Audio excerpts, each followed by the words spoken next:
A notícia divulgada do jeito que o povo gosta. O comentário, a denúncia, de forma direta. De forma direta.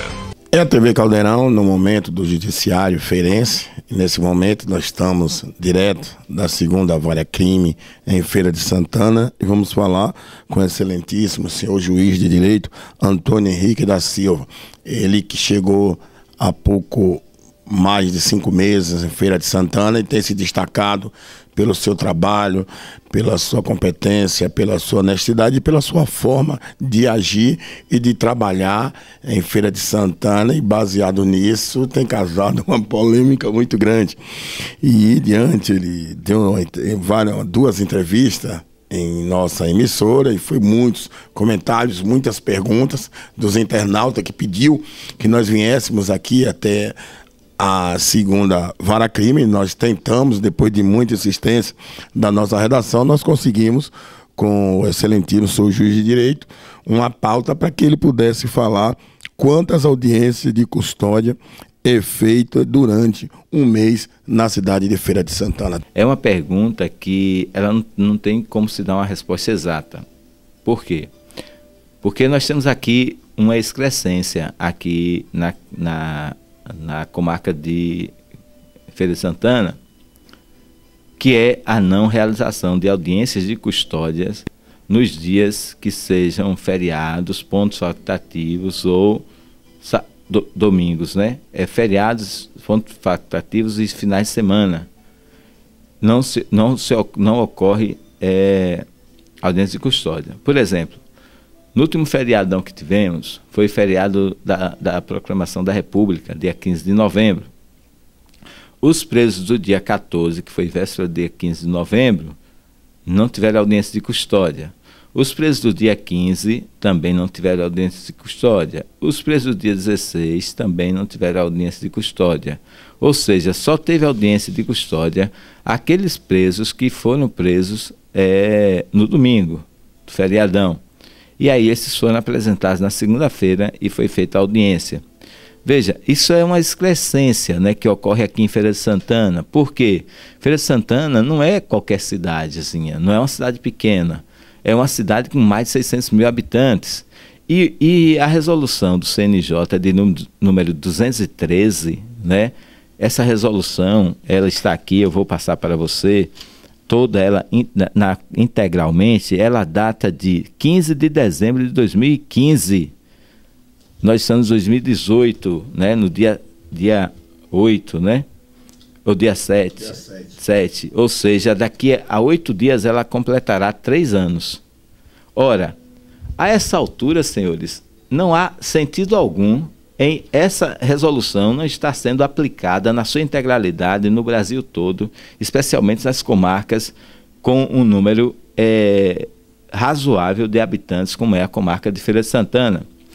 E aí eu falo da gravidade dessa situação, porque imaginem os senhores aqui. Imaginem você, Paulão, imagine o nosso cinegrafista e imagine eu, de ter um familiar, um parente ou um filho preso. E essa prisão pode ser uma prisão justa ou uma prisão injusta. E se não e pode sofrer agressões por parte dos agentes públicos, né, que lamentavelmente acabam dizendo as condutas. E aí você ter essa pessoa, ao invés dela ser apresentada ao juiz, ao magistrado, plantonista, porque tem plantonista nos domingos, nos sábados, domingos, feriados e pontos facultativos. Então, nada melhor que esse custodiado fosse imediatamente apresentado, como diz a resolução 213, logo em seu artigo 1º, fosse apresentado para a respectiva audiência de custódia e ali ser analisadas as circunstâncias em que ele foi preso e se há possibilidade de conceder algum benefício, né? Mas isso, Paulão, eu falo que aqui em Feira de Santana, eu desde que aqui cheguei, eu tentei ver com os colegas, especialmente com o diretor do fórum aqui de Feira de Santana, atualmente o doutor Antônio Gomes, essa questão. E ele falou que essa questão tinha sido objeto de deliberação entre dos juízes locais e que se deliberou que só a possibilidade era de fazer apenas durante as semanas. Aí eu comentei com ele sobre aqueles presos que são detidos durante a véspera de feriados e finais de semana. Aí ele disse que aí era uma questão que teria que se ver. Em contato com o doutor Roberto Leal, coordenador do complexo do Sobradinho, Delegacia Sobradinho, o doutor Roberto Leal me disse: doutor, nós temos aqui uma sala toda estruturada para que se faça audiência de custódia. Só que até hoje a gente não recebeu resposta nem do tribunal, nem do Ministério Público sobre a realização da audiência de custódia. Paralelo a isso, eu expedi um ofício para que deixasse documentado para a direção do fórum que urgia a necessidade de se rediscutir a necessidade da realização de audiências de custódia nos finais de semana e feriado, evitando assim que se sobrecarregue o juiz que está durante o dia ou durante a semana por conta de um trabalho que deveria ter sido feito no final de semana. E como eu disse, o juiz que trabalha final de semana, ele trabalha, pelo que está regulamentado numa portaria local, ele tem que estar no fórum entre as 16, às 14 e 18 horas. Como eu disse no seu programa, das 14 às 18 horas, nós temos 4 horas. Não é verdade? Mas esse colega, esse juiz, vai folgar 2 dias. Ele vai trabalhar 4 horas, efetivamente, aqui no fórum, e vai folgar 2 dias. Se ele veio aqui no sábado e no domingo, ainda que não tenha feito nada e tenha ficado desse horário, ele terá direito a 2 folgas de 2 dias. Aí veja. Na semana ou no mês? Não, isso aí ele pode escolher a data que ele vai sair. Aí veja, o juiz que fica de plantão, no plantão judicial, ele tem 1 dia de folga por cada dia trabalhado. O dia trabalhado do juiz que está durante a semana é depois do expediente, ou seja, das 18, 19, 20 e 21 horas, dá mais 4 horas. Como é meio de semana, ele tem direito só a mais 1 dia. Ou seja, a cada semana que um magistrado baiano fica de plantão efetivo, ele, nessa carga horária que eu falei, que pode se estender, pode se estender, mas pode ser só essa mesmo. Aí ele vai ter 5 dias de folga por conta dos 5 dias da semana, mais 4 dias por conta do final de semana, se for dessa forma. 5 e 4, 9. E, portanto, ele folga 9 dias. Juntando a isso, Paulão, nós juízes temos direito a 60 dias de folga, de férias por mês. Aí você coloque aí 60 dias de afastamento, né? Aí a gente tem o recesso, Paulão, né? De final de ano, do dia 20 ao dia 6, não é isso? Aí você coloque aí mais 15 dias. A gente já tem lá 60, né? Com 15, 75, não é isso? Com 9, se você der um plantão no ano, que não dá um só, dá mais de um, então a gente tem 75. Com 9 é 84 dias. Tem direito à licença-prêmio também, né? Está em discussão agora se concede ou não, mas não vou nem colocar a licença-prêmio, mas nós já estamos em 84 dias. Aí tem a lei do servidor público estadual que prevê a possibilidade de afastamento para interesse particular de 12 dias por ano, né? Ou 45 a cada 5 anos. E aí se você colocar que a gente tem 84 dias já de folga, você botar mais 12, aí você vai para 86, 96 dias, não é isso? Está acompanhando o raciocínio? 96 dias, vamos lá. 96 dias. Em situação de irregularidade, nós temos 365 dias no ano, não é isso? Certo. Sem contar os feriados. Vamos botar aqui que nós tenhamos 20 feriados. Então vamos acrescentar esses 96. 20 não, talvez. 20 está muito, vamos botar 14. Nós temos 14 feriados, então, vamos botar aqui. Fora os que se prorroga, né, Paulão? Então, 6 e 4, 10, 9 e 1, 10 e 1, 11, 110. Mais de 659 dias, o senhor pode vender algum dias para aumentar ou pode diminuir, doutor? Não, aí desses dias aí a gente pode, por exemplo, nas férias, há uma legislação no Tribunal de Justiça da Bahia em que os juízes podem vender 10 dias de férias. E aí isso é justificável porque a gente tem um déficit de mais de 200 juízes faltando nas comarcas da Bahia. Então, é razoável essa venda para que a gente possa aumentar o número de dias trabalhados. Então, ao invés de trabalhar apenas 159 dias, a gente passa a trabalhar 179. Doutor, excelentíssimo senhor juiz da Segunda Vara Crime, Antônio Henrique da Silva, nós viemos fazer essa matéria, a gente estava pesquisando nas cidades por onde o senhor passou, Itabuna, que é uma cidade grande, e outras cidades, e lá o senhor ficou conhecido como juiz do trabalho. Trabalha demais. O senhor está tentando aplicar isso aqui em Feira de Santana, tornar público como funciona o judiciário. O senhor sabe que tudo tem represária, tudo a gente tem que pagar o preço. O senhor não teme pagar o preço dessas revelações do judiciário que ninguém sabia, está sabendo agora? Eu estou pedindo, o senhor enviou, o senhor falou lá no programa que enviou para o CNJ para que os juízes possam fazer o descer de custódia sábado, domingo e feriado. Então o senhor não teme represália até por parte dos seus colegas magistrados que vá de encontro ao senhor e até perseguições políticas? O senhor não teme a isso? Tem 3 adjetivações de profissional, inclusive o servidor público especificamente, que são verdadeiros cânceres para a sociedade.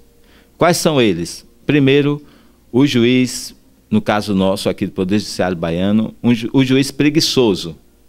E eu digo que preguiçoso é aquele juiz que não faz o que tem que ser feito. Limita-se a fazer o trivial. E eu digo sempre, o trivial não é suficiente para atender às demandas dos jurisdicionados, às demandas que chegam ao Poder Judiciário. A segunda adjetivação que não pode, que é outro câncer para a sociedade, o magistrado medroso, o magistrado covarde. Esse deixa de fazer porque tem medo de represárias, tem medo das consequências das suas decisões. Só que a sociedade espera do magistrado o que viu, por exemplo, no magistrado Sérgio Moro.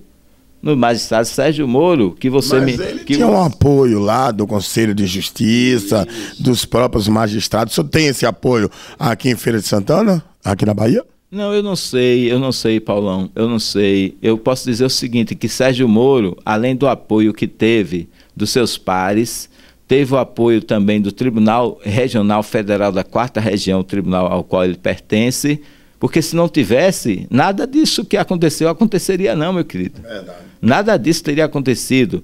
E por uma imposição social, ele acabou tendo o apoio do STJ e do STF. Aí, por uma imposição social, por quê? Porque são estruturas de poder onde as pessoas chegam por indicações, entendeu? E indicações políticas, né? Então, essa situação é muito complicada. Então, só o clamor social, de fato, para poder impedir que se passe como um trator por cima de quem está fazendo alguma coisa. E no meu caso aqui, olha, eu estou no Tribunal de Justiça há 14 anos.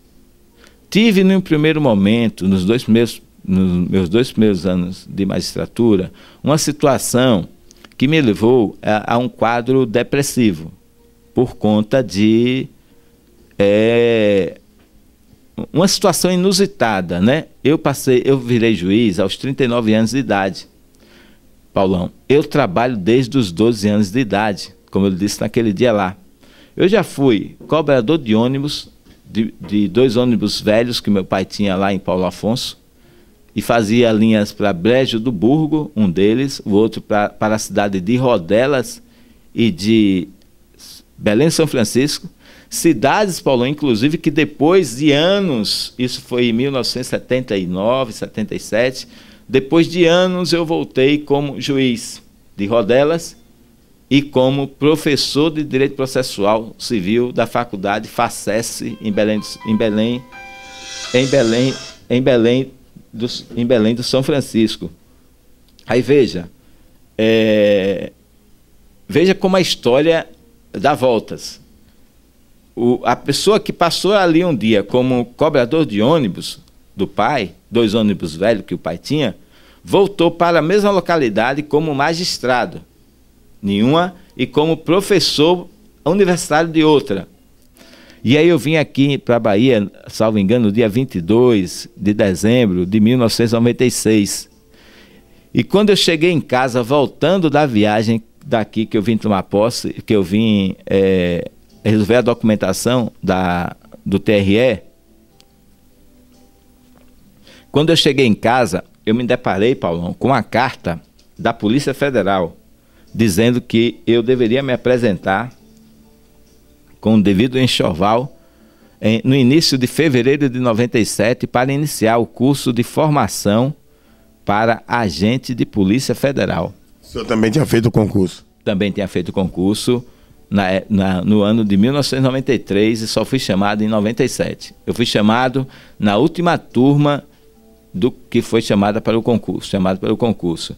E eu posso dizer para os senhores aqui, olhando para a Câmara, que eu passei um dos melhores momentos da minha vida profissional nessa instituição, Polícia Federal, que é referência no Brasil e no mundo em relação aos seus quadros. Logicamente que tem quadros que não eram para estar ali e muitos já foram até afastados, mas eu posso dizer que por onde eu passei não há instituição mais séria, não há instituição mais eficiente do que a Polícia Federal.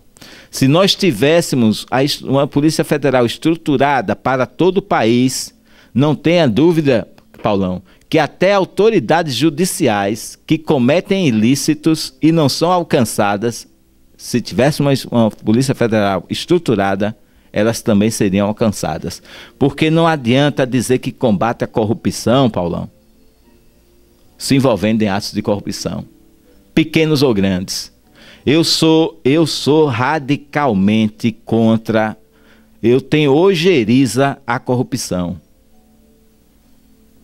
E pago um preço por essa minha postura. Essa postura que você falou, de dureza, é uma postura que tem um preço. Porque, como você falou aí, nem muitos colegas concordam. Por exemplo, seria muito cômodo eu chegar aqui em Feira de Santana e manter a situação, o status quo que está aí, de não ter audiência de custódia, porque eu não quero trabalho final de semana. A notícia divulgada do jeito que o povo gosta. O comentário, a denúncia, de forma direta.